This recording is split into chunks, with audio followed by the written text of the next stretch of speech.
In 1984, a devoted church treasurer vanished without a trace from a quiet southern town. For decades, her disappearance remained buried under silence until her granddaughter found a photo no one could explain. What started as a family mystery soon unraveled a chilling secret, hidden beneath the chapel floor. This is the story of faith, betrayal, and the price one woman paid for telling the truth. The late July sun cast a golden haze over Maple Hollow, a sleepy southern town with one main street, a post office, and the enduring silhouette of St. Ivy Chapel at its heart. It was the kind of place where everyone knew your name, your birthday, and what sermon you'd last skipped. The chapel stood like a sentinel over generations of baptisms, funerals, and whispered Sunday secrets. That Thursday evening in 1984, the chapel lights glowed softly through stained glass as Eleanor Draper, the church's trusted treasurer, wrapped up the monthly finance meeting. The room still smelled faintly of coffee and old hymnals. Eleanor, 43 and sharp as ever, clutched a thick folder of ledgers close to her chest, her heels echoing in the tiled hallway as she exited into the fading twilight. "Night, Eleanor?" Reverend Charles Hinton called out, holding the chapel door open with one hand. "Drive safe, okay?" She nodded, offered him a tired smile, and adjusted the cream cardigan draped over her shoulders. Her keys jingled lightly as she walked into the gravel lot toward her pale blue Dodge sedan. That was the last time anyone saw Eleanor Draper. She didn't come home that night. Her husband, Calvin Draper, called the sheriff's office just before midnight. By morning, the rumors had begun to twist like ivy around every porch post in town. A search began, first casual, then urgent. By Saturday, state troopers and volunteers combed the woods around Maple Hollow with dogs and maps. It was Sunday morning when a hiker found Eleanor's car 11 miles outside town, partially hidden behind a curtain of overgrown vines near Hollow Ridge Lake, a shallow, weedy reservoir long used for fishing. The car door was locked. Her wallet was still on the passenger seat. Her gold watch sat on the dashboard. Even the folder of church finances was there, neatly stacked and untouched. But there was no sign of Eleanor. No skid marks, no signs of struggle, just silence. Maple Hollow was stunned. The community's heart beat through that church, and Eleanor had been its steady rhythm for nearly 2 decades. She wasn't the type to just vanish. She baked pies for every fundraiser, stayed late after services to count donations, and once stitched together choir robes when the church budget wouldn't allow new ones. Her disappearance hit harder than most could articulate. Something about it felt wrong, in a way that stretched deeper than fear. It was dissonant, unnatural. A loyal, methodical woman simply evaporating. The sheriff at the time, Clyde Burris, gave weekly updates that slowly turned into monthly ones. "No new leads," he'd say, his thumb hooked through his belt loop. "We're doing all we can." But the town knew better. The search cooled in the oppressive southern heat, and after 6 months, the case quietly became one of those things folks didn't talk about unless it was in hushed tones over iced tea. Yet Eleanor lingered on community bulletin boards, in old church directories, and in the minds of those who watched the chapel door a little longer on Sundays, half expecting her to walk back in. Calvin Draper moved away within a year, his grief calcified into silence. The church elected a new treasurer. Life, in its indifferent rhythm, trudged forward. But not for everyone. Young Maggie Draper, Eleanor's granddaughter, was just 2 months old when Eleanor disappeared. She grew up on the story, though it was rarely told the same way twice. Some said Eleanor had run off. Others believed she'd uncovered something she shouldn't have. A few, more romantic than practical, whispered that she might have been taken by the Lord himself. But Maggie, even as a child, never accepted any of it. She believed her grandmother had walked into something she wasn't supposed to see. Something that still lay buried beneath decades of small-town smiles. Years later, that belief would guide Maggie back to Maple Hollow and to the chapel that had swallowed Eleanor whole. But in 1984, the town still held its breath, and Eleanor Draper was gone. In the weeks following Eleanor Draper's disappearance, the routines of St. Ivy Chapel resumed, but not without a dull, persistent edge of unease. Every hymn seemed more hollow, every prayer more desperate. Reverend Hinton stood each Sunday at the pulpit, speaking in his usual warm cadence, but a faint crack laced through his composure, something brittle hiding beneath his reassurances. Behind the scenes, church business had to go on, and that meant someone had to step in as acting treasurer. After a quiet vote, Linda Meeks, a retired teacher and longtime choir member, took over Eleanor's duties. One of her first responsibilities was to organize the financial archives, which had been left mostly untouched since Eleanor's last meeting. On a humid Wednesday morning, Linda sat in the cramped back office of the chapel, surrounded by labeled manila folders and handwritten ledgers. Dust hovered in the sunbeams, slicing through the blinds. She began cross-checking quarterly records from the past 3 years, flipping through Eleanor's meticulous handwriting, her loopings taken, starring Mary F. to double-check. But then she noticed something strange. The ledger for the spring of 1984 was missing. That volume was crucial. It included the 3 months leading up to Eleanor's disappearances. At first, Linda assumed it had been misfiled, but after hours of combing through every drawer and shelf, she found it. Or rather, something pretending to be it. The spring ledger was there, but the handwriting was different. Not Eleanor's neat scrawl, but rougher, slanted to the right. The ink seemed fresher, and the numbers, those were the biggest red flag. Linda compared them to the previous quarter and found several discrepancies. Donations marked as received with no matching bank deposits, expenses noted without receipts or purposes. One entry for nearly $4,200, 0 cents. Labeled simply, Community Support, was circled in blue pen. Eleanor always used black ink. Linda's chest tightened. She didn't want to jump to conclusions, but the possibility that someone had tampered with the records was too obvious to ignore. She brought her concerns to Reverend Hinton, expecting him to be alarmed. Instead, he was quiet. Too quiet. I mean, Eleanor had a system only she understood. Sometimes. Linda nodded slowly, but kept the altered ledger in her purse. That night, she made copies. Around this same time, another detail began circulating in whispers. The last person known to have seen Eleanor alive wasn't Reverend Hinton, as everyone believed. It was Thomas Keyes, the 13-year-old boy who helped with odd jobs around the chapel. Thomas had been a shy, quiet presence, usually sweeping pews or refilling communion trays while humming off-key hymns to himself. He added Damon, called her Miss Ellie, and once gave her a seashell glued onto a popsicle stick as a Christmas gift. According to his aunt, who took care of him after his parents split, Thomas had come home the night Eleanor disappeared, looking pale and jittery. He refused dinner and locked himself in his room. 3 weeks later, he drowned in Holleridge Lake. It was ruled an accident. Sheriff Burris said the boy must have gone swimming alone and got caught in the reeds. The town accepted it the way it accepted most tragedies, with a lowered gaze and murmured condolences. But Linda remembered Thomas differently. She remembered how he used to walk past the office and glance in as if weighing whether to say something, then turning away. A week before he died, he'd given Linda a note, scribbled in shaky pencil, that read, "Miss Ellie said not to worry." She said she had proof. Linda had folded the note into her hymnal and hadn't thought much of it until now. Proof of what? The combination of the forged ledger and the boy's death gnawed at her. She told Reverend Hinton she was considering contacting Eleanor's family to go over the records together. He nodded curtly and suggested she pray on it. That night, someone pried open the chapel's side window. Nothing was stolen, but the drawer that had held Eleanor's other ledgers was found open the next morning. Linda took that as her sign. Meanwhile, outside the church walls, the town was beginning to let go. The Draper family had mostly moved on. Calvin was living in Birmingham with a new wife. Eleanor's son had taken a job in Savannah. Only Maggie, too young then to remember anything firsthand, carried a growing hunger for clarity. As she approached her 30th, she began asking quiet questions at family gatherings, watching faces tense and glances flicker toward one another. Her grandmother's name was rarely spoken aloud. One cousin simply said, "She was too curious for her own good."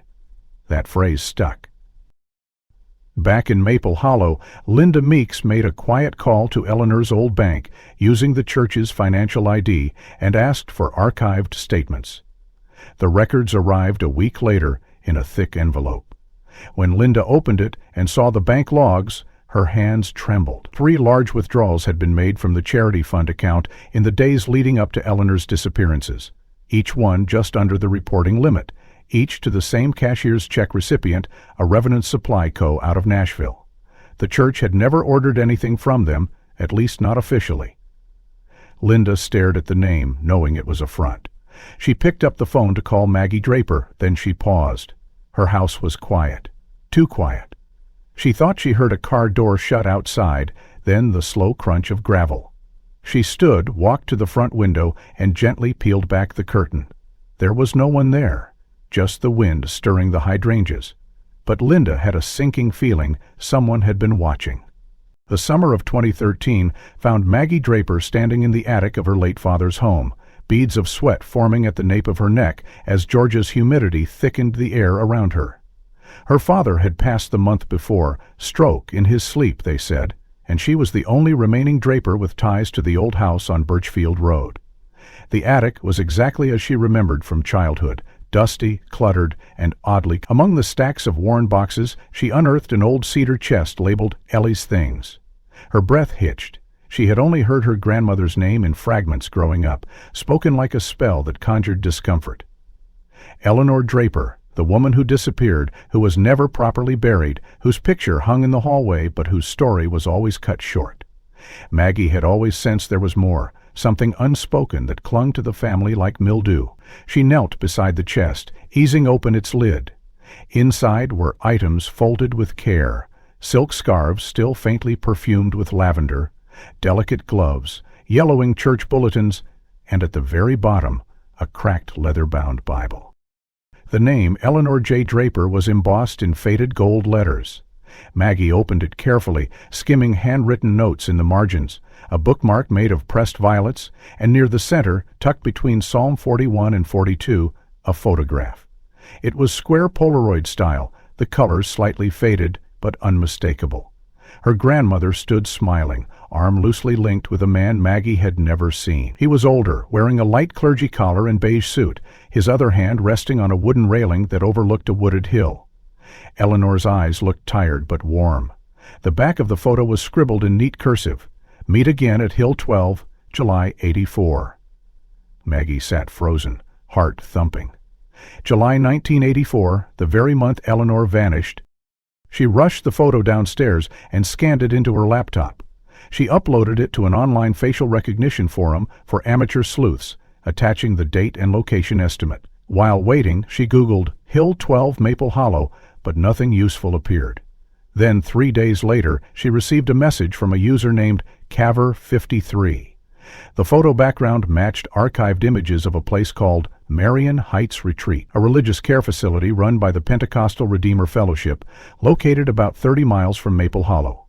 The retreat had been shut down in 1986 following a federal investigation into tax fraud and alleged elder abuse. A copy of a news clipping attached to the message described unlicensed operations, shady donation practices, and a mysterious fire that destroyed several patient records. Maggie stared at the image, then back at the Polaroid, a sick realization pooling in her stomach. Her grandmother had been at Marion Heights, with a man in a clergy collar, and she had planned to return there, or had been told to. The next morning, Maggie made the drive. The roads to the retreat were barely passable, overgrown with weeds and choked by vines. The main building was still there, a crumbling stone structure with broken windows and faded signage barely legible under layers of moss. Maggie stepped carefully around fallen beams and rusted chairs as she entered the chapel wing. Pews were overturned, mold crept along the corners of stained glass. In the front row, a collapsed podium still bore remnants of sermons, yellowed pages, and a cracked chalice. She found the back office, nearly intact, protected from the elements by what remained of its ceiling. A metal filing cabinet, rusted but locked, sat in the corner. She jimmied it open with a screwdriver pulled from her glove box. Inside, dozens of old envelopes and service logs. One stood out, labeled Visitation, July 1984. Maggie flipped through the pages. Eleanor Draper's name appeared twice, signed in shaky handwriting under Visitors, and next to her name, no full name, no address, just initials. Maggie took photos of every page and left as storm clouds rolled in from the west. Back at her motel, she cross-referenced research to undoubted secrecy from women brought to the retreat under the shutdown in '86. That same year, a whistleblower named Amelia Farrow had told reporters that Carter ran unofficial therapy sessions for women brought to the retreat under the guise of spiritual reformation. Farrow later retracted her statement, citing family threats. The more Maggie dug, the clearer the picture became. Eleanor had known Carter, likely challenged him, possibly threatened to report something. And then she vanished. The pieces didn't fit neatly yet, but Maggie had grown used to jigsaw edges that sliced when pressed too hard. She reopened her grandmother's Bible, this time shaking it lightly to check for other contents. A small folded note slipped out, a church bulletin from July 15, 1984, with nothing concealed that will not be disclosed, or hidden that will not be made known. Beneath it, a sentence scrawled in blue ink, "If I don't return, the truth lies with the hill." Mag stared at the line, her pulse rising. The hill. Was it a metaphor or a real place? She remembered the Polaroid again, the railing, the view. She uploaded it to a topographic mapping forum and received a match, a clearing above a ridge north of Marion Heights, known colloquially by locals as 12-Mile Bluff, due to its distance from the nearest town. Not quite a hill, not quite a mountain, but certainly a place worth visiting. She packed the Polaroid, her gloves, and a flashlight, and this time she brought a voice recorder. As she slid into her car and turned onto the gravel road that would take her closer to whatever Hill 12 really meant, she couldn't shake the image of her grandmother's tired smile and the man who stood beside her like a garden or a jailer. The wind howled outside as the sky dimmed and the first raindrops hit her windshield, the bluff just beginning to rise in the distance. The rain had not yet dried from Maggie's windshield when she returned to her motel room that evening, mud clinging to her boots and her hands still trembling slightly from the trek to 12-Mile Bluff. She hadn't found a clear sign of her grandmother there, no plaque, no buried truth, but the ridge felt significant, like something had once happened there and the land itself had chosen to forget. But the man in the Polaroid haunted her now more than ever. Reverend W.C. Wallace Carter was a name that led nowhere, his trail conveniently going cold after Marion Heights shut down. Maggie was no detective, but she had persistence, internet access, and a growing collection of physical evidence that whispered conspiracy. After returning to Atlanta, she called her friend Lena, a former journalism student now working part-time in records at a local news archive. "I need help finding someone else," Maggie said, her voice flat with exhaustion. "Reverend Charles Hinton. He was with St. Ivy Chapel in the early 80s, left right after my grandmother went missing." Lena called her back 3 days later. "You're not going to believe this," she said. "Hinton moved to Florida in 1985, about 9 months after Eleanor vanished. He's been living in a clergy retirement village called Palm Brook Community in St. Augustine. Still alive. Still on the church payroll as a consultant." Maggie booked a flight the next morning. The Palm Brook community looked like a resort more than a retirement home. It was all white balconies, tropical landscaping, and soft gospel music playing from discreet outdoor speakers. Reverend Hinton, now in his late 80s, sat in a shaded courtyard wearing a light blue cardigan and khaki slacks. His hands were liver-spotted but steady as he raised a teacup to his lips. Maggie approached him with a respectful nod. "Reverend Hinton?" He looked up, blinked, then offered a tired smile. "Yes, ma'am. I'm afraid I don't recognize you." "I'm Maggie Draper, Eleanor Draper's granddaughter." The smile faded. Please, have a seat." The conversation began civilly, both parties tiptoeing through the awkwardness of decades-old grief and suspicion.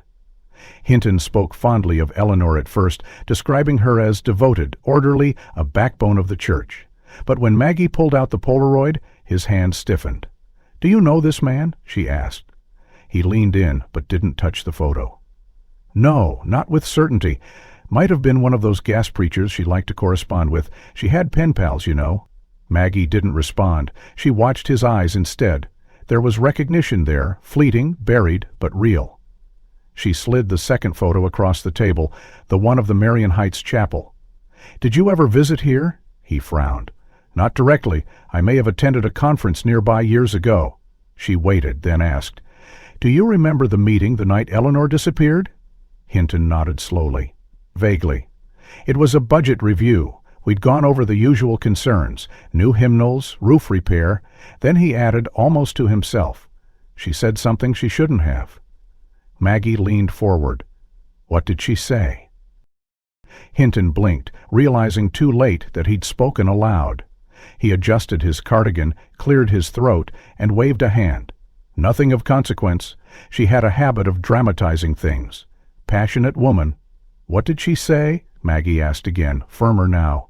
He stared at the Polaroid, then said, with deliberate slowness, "She mentioned that certain funds were being diverted. Said she had proof, that she'd go to the diocese. She shouldn't have said that in front of the full board." His gaze drifted, unfocused. It created tension. Maggie's throat tightened. "So you're saying she discovered laundering?" Hinton snapped back, face tightening. "I said no such thing. I'm saying she misunderstood the complexities of church finance. We were consolidating, streamlining efforts. It wasn't criminal." He stood abruptly, leaning heavily on his cane. "This has been exhausting, Miss Draper. I don't care to revisit ghosts." Maggie watched him shuffle away, her pulse roaring in her ears. She sat for a long moment after he disappeared inside, staring at the teacup, half full and now forgotten. She recorded everything he said on her phone's voice memo app. That slip, she had proof, she shouldn't have said that in front of the board, wasn't just memory. It was guilt. The next day, Maggie visited the local courthouse in St. Augustine and searched for nonprofit registrations tied to Charles Hinton. There was one, a shell charity called Shepherd's Gate, founded in 1986, now dissolved. Its initial bank account listed a Nashville address. Its same city linked to the forged checks from the church's charity fund. Maggie flew home with one burning realization. Eleanor had been silenced because she knew too much. Hinton had known. Perhaps he hadn't orchestrated it, but he had stood in the room when the storm began. And now, nearly 3 decades later, Maggie had touched the eye of it. But she wasn't turning back. Her next step would be retracing Eleanor's final known movement, and for that, she'd have to return to Maple Hollow. When Maggie returned to Maple Hollow, the air felt thicker somehow, as if the town itself had been holding its breath since the last time she left. The leaves had begun to shift toward amber and rust, and the quiet streets looked unchanged. But beneath the surface, Maggie now saw everything differently. She no longer felt like the granddaughter chasing shadows. She was following a trail, real, documented, and filled with names that had once been spoken from the pulpit of... Her plan was simple in theory, but impossible to prepare for emotionally. Return to the area near 12 Mile Bluff, the one she believed her grandmother referenced in the message, and looked deeper. She called Will Bryant, a childhood friend who had once dreamed of becoming a park ranger, but ended up managing trail maintenance in the Pine Hollow Wildlife Reserve. Will remembered Eleanor. Everyone did. "You know the spot you're thinking of, Maggie?" he asked when she explained. "That bluff borders a no-hunting zone about 3 miles north of the old chapel. There's a clearing locals used to call Hill 12, but it's fenced off now, private land, no real owners listed. You still want to go?" They met at dawn, wearing long sleeves and thick gloves, boots stomping through dew-drenched underbrush. Will had a map, a crowbar, and a flashlight. Maggie carried her grandmother's Bible tucked into her backpack like a relic. The path grew dense as they climbed a gradual slope, the forest swallowing sound around them. After an hour, the trees opened into a strange plateau, too flat to be natural, too bare to be random. At its center, surrounded by moss and broken stones, lay a square slab of concrete, no larger than a garden shed. It was discolored and cracked at the edges, with rusty rebar poking from one side like exposed bone. "This doesn't belong out here," Will muttered. Maggie knelt beside it. Broken Hare's hand had been reinforced with metal brackets, bolted tight. "This is new," she said. "Maybe early 80s. They circled it once, then twice. On the third pass, Will found a seam that sounded hollow when tapped. "There's something underneath," he said. "Could be a root cellar, could be worse." It took 2 hours and every bit of strength they had to pry open the panel. Beneath it, a rusted hatch door revealed a narrow set of concrete steps descending into blackness. The air that rose up was thick, stale, and carried the sharp tang of mildew and something darker, something metallic. They climbed down slowly, their flashlights barely piercing the gloom. The chamber below was a square room, no more than 10 feet wide. It was lined with empty shelving, cracked tiles, and a single rusted hook in the center of the ceiling. The back wall was stained, a dark splattered shadow that hadn't faded with time. Maggie stepped closer and recognized it as blood. Dried, old, long forgotten. Her knees buckled slightly, but it was the metal filing box in the corner that made her heart truly race. Will pulled it free and handed it to her.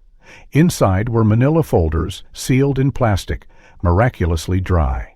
Each one marked with a year, 1970, 1971, all the way through 1985. Maggie opened the folder labeled 1983. Inside were lists, names, dates, donation amounts, hundreds of dollars given anonymously to St. Ivy Chapels. Some names had symbols beside them, asterisks, crosses, or circles. She flipped to 1984. Eleanor Draper's name appeared twice, but not as a donor. She was listed as queried beside a note access ledger. Her hands shook as she turned page after page, realizing the entire operation had been documented here, like someone had kept a second set of records for insurance or as leverage. She recognized other names too, church members, business owners, even a retired sheriff. "Maggie," Will said, voice low, "this isn't just money, this is control." There was more, a worn cassette tape in a paper sleeve labeled July 16th. Maggie tucked everything into her backpack and took one last look at the blood-stained wall. It wasn't just a hiding place, it was a warning. Outside, the sky had darkened slightly, and birdsong returned as they sealed the hatch again. "We need to make copies of all of this," Will said. "There are people who won't want this seen." As they hiked back, Maggie realized something critical. This was never just about Eleanor. This was about what she found, what she threatened to expose, and what that exposure would have meant for a carefully maintained illusion of righteousness. She had wandered into something rotten beneath the roots of the town's holy places, and someone had made sure she wouldn't walk back out. After leaving the bluff, Maggie spent several sleepless nights combing through the documents she and Will had unearthed from the concrete tomb on Hill 12. She digitized every file, cataloged every name, and began drawing lines between donors, churches, and transaction dates.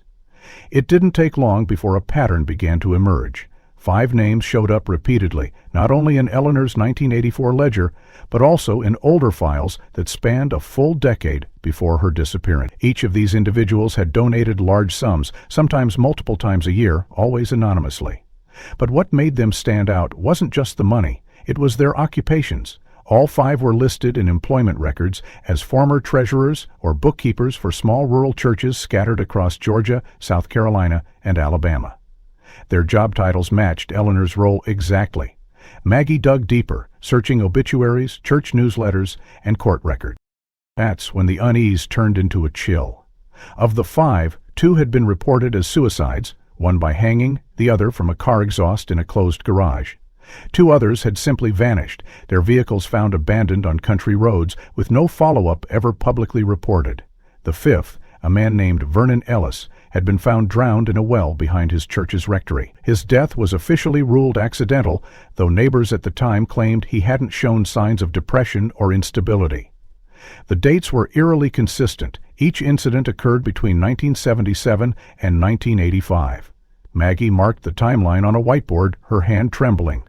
Eleanor's disappearance hadn't been an anomaly. It was part of something methodical. One name among the 5 stood out, Sandra K. Meadows. Unlike the others, she didn't have a death certificate. There were rumors she had relocated, possibly under an alias. Maggie pulled every public record she could find, filtering by old addresses, church affiliations, even library memberships.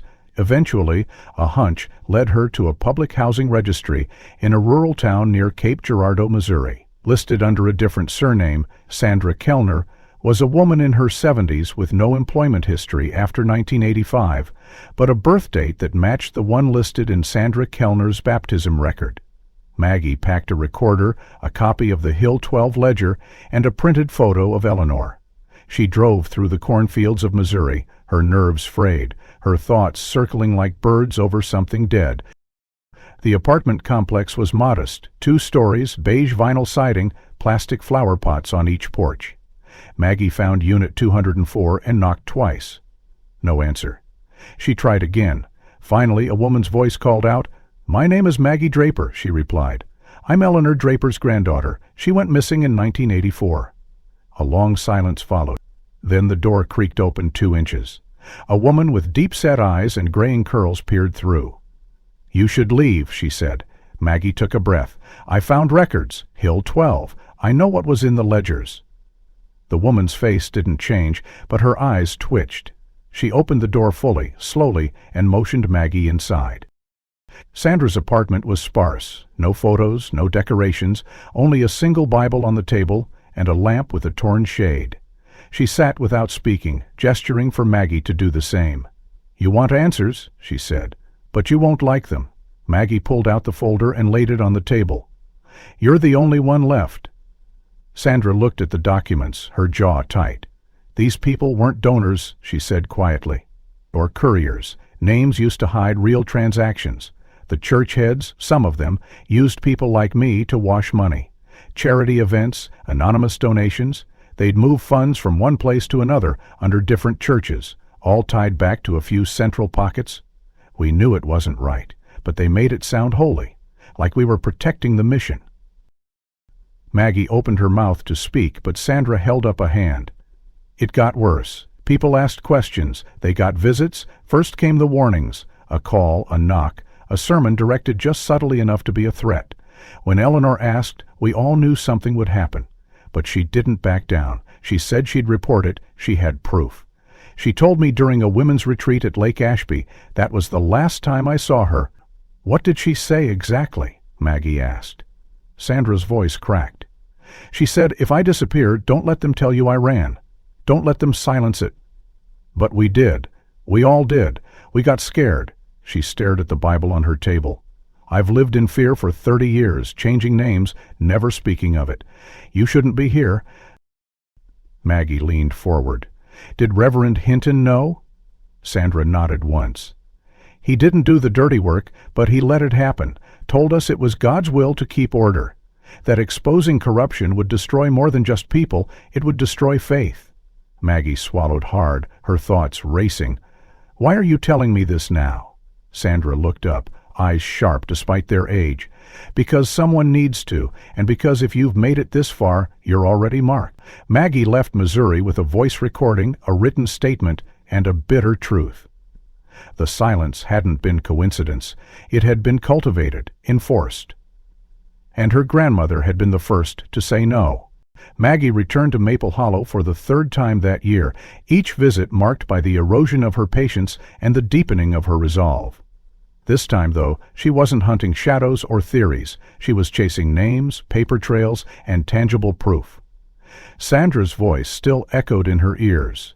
"If you've made it this far, you're already marked." The thought didn't scare her anymore. It clarified her path. She walked up the old stone steps of St. Ivy Chapel with her shoulders squared and her mind sharp. The current Reverend, Nolan Gray, had taken over the congregation in the mid-1990s, a fresh graduate from seminary with glowing recommendations and a calm demeanor that soothed the aging members of the church.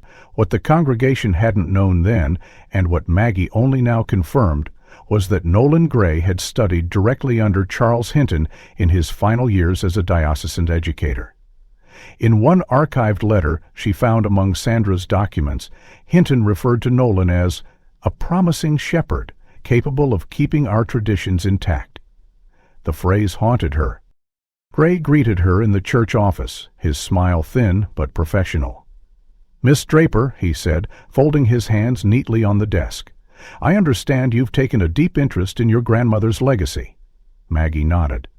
"I've come across some documents, financial ledgers and personal notes, that suggest Eleanor discovered irregularities in the church's charity funds. She may have even planned to report it." Gray tilted his head, the smile never fading. "A lot can be misinterpreted after so many years. I assure you, anything regarding our finances is handled by a professional accounting team now." Maggie resisted the urge to challenge him outright. Instead, she asked, "I read that the church used to have a wine cellar under the east wing. Is that space still accessible?" For the first time, Gray's smile faltered.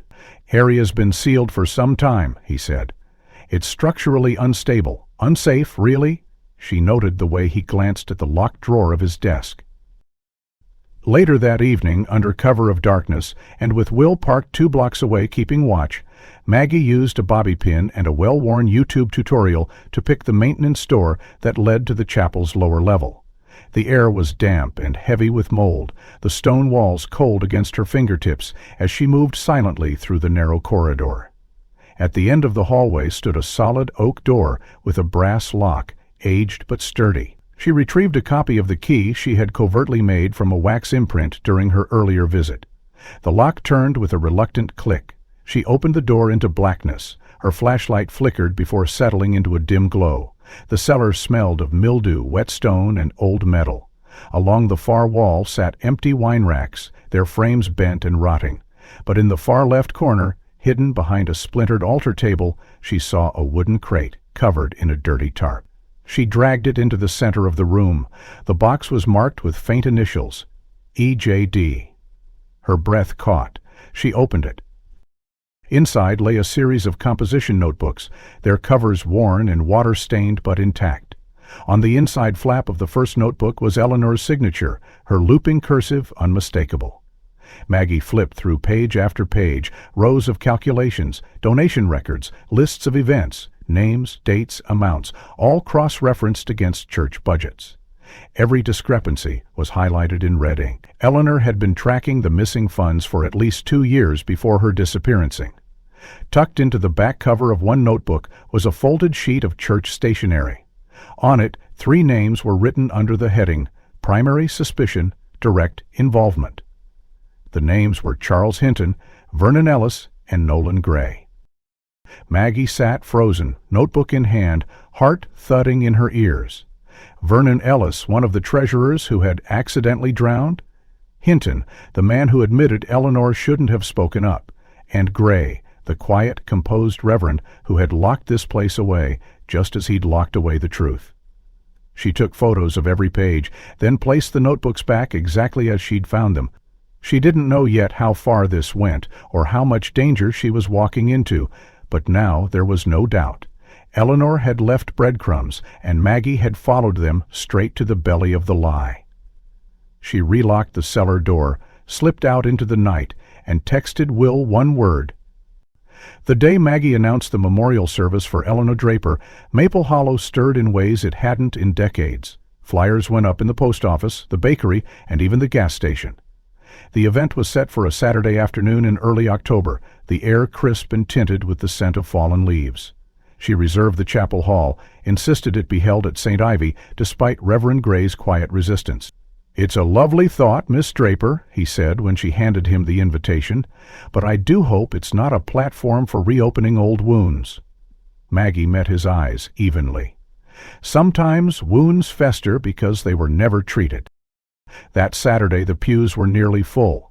People Maggie didn't know by name came with tight smiles and wide eyes. Older members who had lived through Eleanor's disappearance, and younger ones who had heard fragments of it their whole lives. Reverend Gray sat near the front, his posture straight, expression unreadable. Maggie stood at the pulpit, her voice steady but low.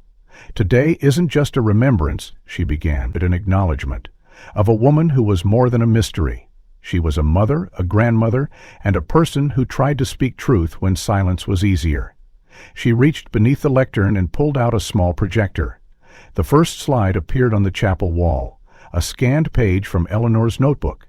Maggie walked the crowd through it, highlighted discrepancies, donation inconsistencies, and the names written in her grandmother's own hand. Murmurs rippled through the room. The second slide showed a photograph of the concrete hatch at Hill 12. The third, a scan of the primary suspicion list. Maggie let the silence hang. Then, looking directly at Reverend Gray, she said, "There are things in this church's history that demand accountability. My grandmother was not the only one who saw them, but she was the first who dared to write them down." Gray rose slowly, his face flushed. Without a word, he turned and walked down the center aisle, pushing open the doors with a sharp creak and vanishing into the sunlight. The room remained hushed. No applause, just the rustling of sleeves and the sound of someone softly weeping in the third pew. Maggie stepped back from the pulpit and nodded. The service ended quietly. People filtered out with downturned faces and long glances over their shoulders. That night, around 11:42 p.m., the fire alarm at St. Ivy Chapel blared. The volunteer fire brigade arrived to find smoke pouring from the back offices near the church's financial archives. By the time the flames were extinguished, the room was gutted. The filing cabinets melted. The ledger drawers turned to ash. Fire officials found no electrical fault. A gas accelerant had been used. But the strangest detail came from Pete Hamill, the church groundskeeper, who happened to be finishing late yard work near the cemetery at the edge of the property. He told investigators he saw someone fleeing the scene, limping slightly, wearing an old raincoat and ball cap.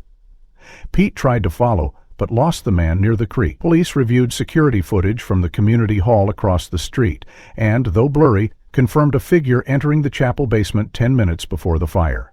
A week later, through town whispers and old membership blogs, Maggie identified the man, Leon Wilcox, a former deacon and longtime council treasurer in the early 1980s. He had resigned abruptly in 1985 and moved to Kentucky without explanation. When confronted, Leon at first denied everything, but after pressure from a retired officer who had once served alongside Sheriff Burris, Leon admitted to being inside the chapel that night. "I wasn't trying to hurt anyone," he insisted. "I just wanted to remove what shouldn't have been left behind." He never clarified what that was. The fire at St. Ivy Chapel prompted local concern, but it was the involvement of federal agents that transformed curiosity into fear. The presence of accelerants, combined with the mysterious identity of the fleeing suspect and the sensitive nature of the destroyed documents, flagged the incident for the FBI's Media Corruption Task Force. Within 2 weeks, agents arrived in Maple Hollow, dressed in muted suits and flagged by specialists in financial crimes and forensic analysis. The first point of interest was the chapel basement, particularly the scorched remains of what had once been the church's original storage and record-keeping area. As part of their investigation, a team performed a detailed scan of the subfloor beneath the rubble and noticed anomalies in the soil density. The floor had been disturbed recently, a fact at odds with the church's records that claimed the basement had been sealed since 1994. After securing the scene and carefully lifting burnt paneling and carbonized stone, the agents uncovered a cavity no larger than a coffin, lined crudely with rotted boards and melted plastic. Inside, among the dirt and ash, they found fragments of charred cloth, a rusted locket, and a ring, warped from heat but still legible beneath the soot. The engraving read, "To E.D., yours always, always." The initials were Eleanor Draper's. The announcement of the discovery broke through the walls of small-town denial like a thunderclap. Local news outlets covered the scene extensively, and residents, once reluctant to revisit the past, now leaned forward with a hunger for truth. Maggie received the call from Agent Rivas, one of the lead investigators, who confirmed the identity of the ring and informed her that forensic analysis was underway on the surrounding remains. "It's too early to say definitively," Rivas said, "but the bone fragments are consistent with a female in her early 40s. DNA tests will follow." Maggie felt the confirmation like a weight inside her chest. Her grandmother had never left Maple Hollow. She had been buried beneath its holiest place, hidden in plain sight by those who claimed to speak for God. 2 days later, Reverend Nolan Gray failed to appear for a scheduled interview with federal agents. His absence sparked a welfare check. They found him in his modest rectory apartment behind the chapel, slumped in a wooden armchair, an empty vial of prescription pills on the table beside him. A yellow legal pad lay across his lap, a single page torn neatly from the top. The note, written in his precise, careful handwriting, began without greeting. "To whom it may concern, I was never the architect. I was the keeper. We were told she was dangerous, that exposure would damage more than reputations. It would destroy belief. Charles said we were protecting the flock. He said silence was salvation." I believed him. The letter went on to describe a meeting in late July 1984, held in the church's back office, where Eleanor had confronted the board with her findings. According to Gray's note, Charles Hinton had reacted calmly, too calmly, and asked everyone to leave the room except for Eleanor, Gray, and 2 other unnamed elders. He asked her to hand over the files. She refused, said she'd already made copies, said she was going to the press. What happened next wasn't planned, but once it began, none of us stopped it. And we all carried it together. The letter ended with a final sentence. She didn't vanish. She was made too. The suicide rocked the congregation. Some wept. Others stayed silent, as if stunned by the sudden unraveling of everything they'd believed about their church, their leaders, and the whispered rumors they'd once ignored. Maggie watched it all unfold from her grandmother's porch swing, phone buzzing nonstop, inbox overflowing with messages from journalists, lawyers, and descendants of other donors from the old ledgers. The web had begun to untangle thread by thread. But the most painful clarity was yet to come. In the weeks following Reverend Gray's death, federal investigators closed in on the remaining thread that had lingered, frayed but unbroken. Charles Hinton, now in his late 80s, living in guarded seclusion at a private care facility in Sarasota, he had long evaded scrutiny through silence, retired status, and a network of enablers' discoveries beneath St. Ivy, left no more room for shadows. Hinton was escorted from his residence by 2 plainclothes agents, his face pale but composed, and charged with conspiracy, obstruction of justice, and accessory to homicide. The arrest sent ripples through multiple states as investigators uncovered a broader financial network stretching across southeastern parishes, funds funneled through shell charities, laundered via donations, then redirected to private accounts and illicit real estate ventures.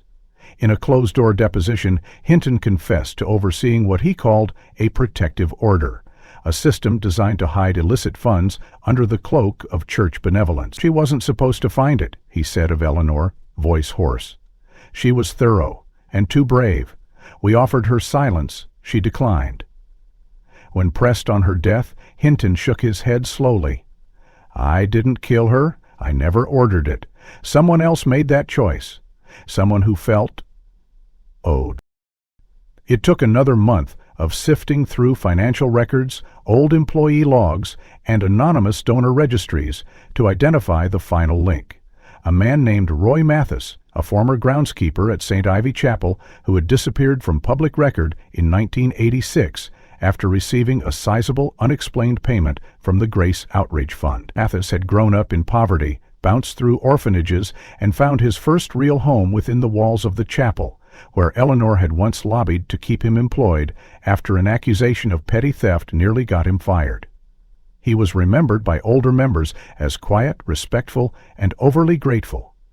Maggie remembered the name vaguely. He had once brought flowers to her mother after a surgery, claiming to be an old flame of the family. When police found him living under a new identity in Tennessee, the confrontation was brief. Under interrogation, Mathis confessed in a flat, emotionless voice. He had been approached by a senior deacon shortly after Eleanor threatened exposure. They said she was dangerous, he recalled. Said she would ruin everything, the programs, the shelter, the food bank, all the people we helped. I owed them. I owed her too, but she didn't understand the cost. He described luring Eleanor to the cellar under the guise of recovering some missing documents. There was a struggle, a cry, and then silence. He buried her there himself.